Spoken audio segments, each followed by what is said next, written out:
yang terjadi ketika orang tua memilih untuk diam saat anaknya mengalami kebingungan gender. Mari kita saksikan kisah New Pirun Hapat berikut ini.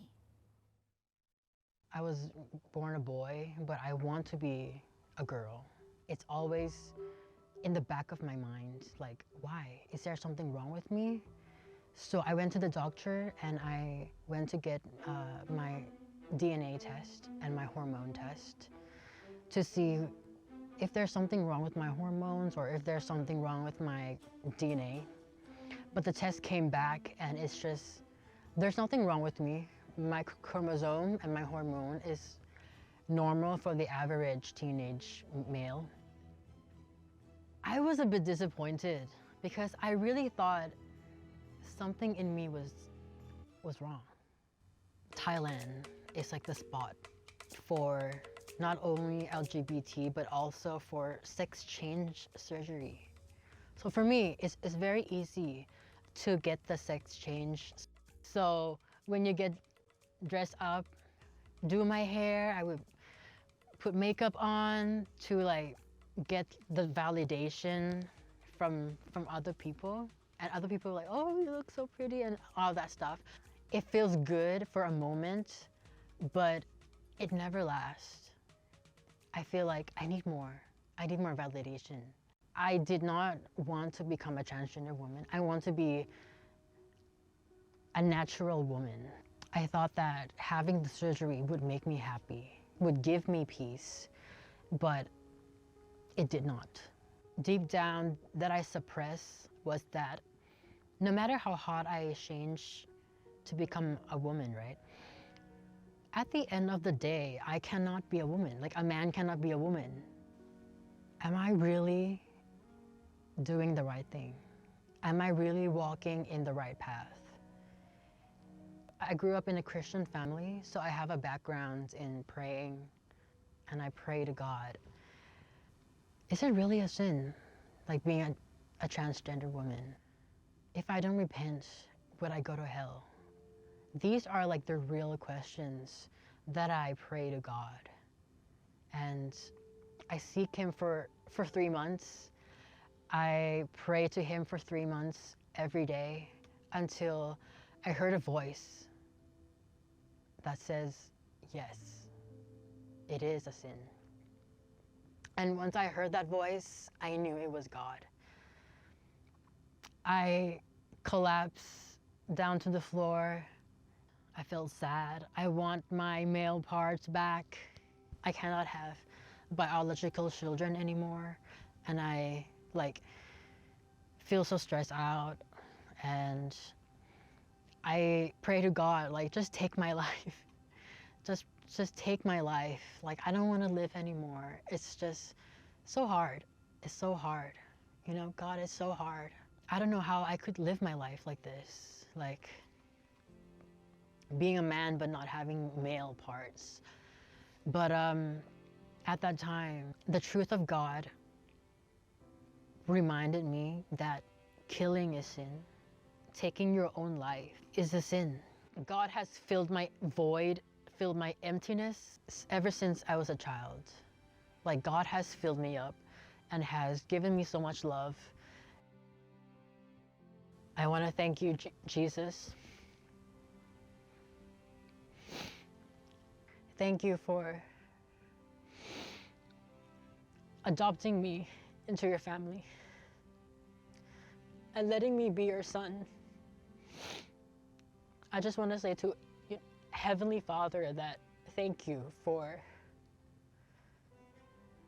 adopting me as your son. I'm no longer lost. I am no longer living in confusion, but His truth has set me free. I would prefer parents, important to tell your child if your child is struggling with confusion, to tell early on the truth of God, to teach the Word of God at a very young age. Not wait until your child, dressed as a woman to tell them the truth. Sometimes it's a bit too late. I think it's better to prevent than to solve the problem. It is a miracle from God. I never thought that I could change. I thought that I would end up a transgender woman all my life. But with God, all things are possible. Didiklah anak di dalam firman Tuhan, karena firman Tuhan adalah kekuatan dan kasih Allah yang dapat mengubah setiap kita. Jangan kita biarkan anak-anak mengalami kebimbangan dalam segala hal, termasuk gender mereka.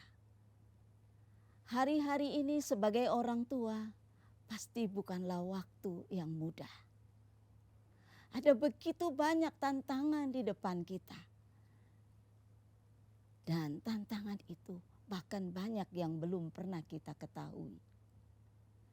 Tapi ada sebuah harapan di dalam Tuhan. Kitab Yeremia 33 ayat 3 berkata, "Berserulah kepadaku, maka aku akan menjawab engkau. Aku akan memberitahukan kepadamu hal-hal yang tersembunyi yang tidak engkau ketahui."